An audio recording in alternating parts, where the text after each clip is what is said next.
একটা fact finding team কদিন আগে আসামে গেছিল, যারা মূলত বাম উদারপন্থী এবং কংগ্রেস সাপোর্টেড বলে বলা হচ্ছে। তার মধ্যে ছিল অ্যাক্টিভিস্ট হর্ষ মান্দার, ব্যারিস্টার প্রশান্ত ভূষণ,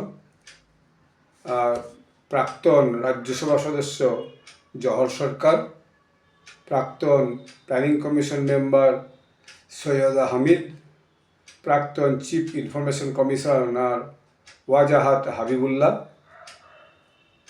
রিসার্চার ছিল দুজন, ঋতম্বর মুনভি এবং ফাওয়াদ শাহিন। তারা আসামের কামরূপ এবং গোয়ালপাড়া জেলায় গেছিল, যেখান থেকে আসাম সরকার বাংলাদেশি দিকে, মূলত অবৈধ বাংলাদেশি দিকে বলা হচ্ছে, তাদেরকে ডিপোর্ট করা শুরু করেছে। সেখানে তারা অনেক সরকারি জমি এবং ফরেস্ট জমি দখল করে ঘরবাড়ি ব্যবসা করে বসে গেছিল। তাদের সে সমস্ত ঘরবাড়ি ব্যবসা আসাম সরকার বুলডোজার দিয়ে ভেঙে গুঁড়িয়ে দিয়েছে এবং তাদেরকে সবাইকে ডিপোর্ট করছে।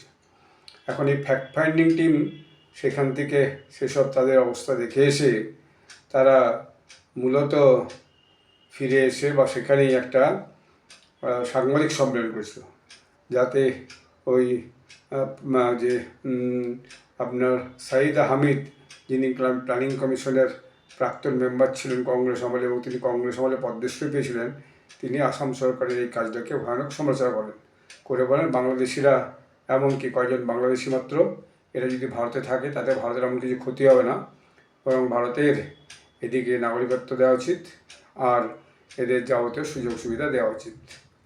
এরপর ভয়ানক শোরগোল পড়ে যায় সোশ্যাল মিডিয়াতে মূলত, এবং টিভিতেও এটা নিয়ে ভীষণ আলোচনা শুরু করে। তখন আসাম সিএম হেমন্ত বিশ্ব শর্মা তিনি এর ভয়ানক সমালোচনা করেন।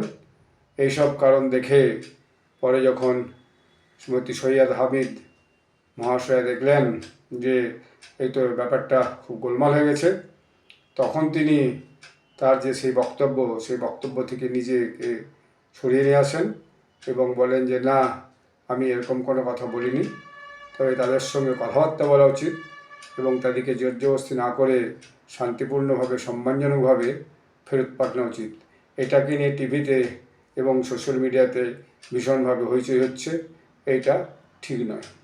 যাই হোক, আপনারা আমার এই চ্যানেলটি সাবস্ক্রাইব করবেন। ধন্যবাদ।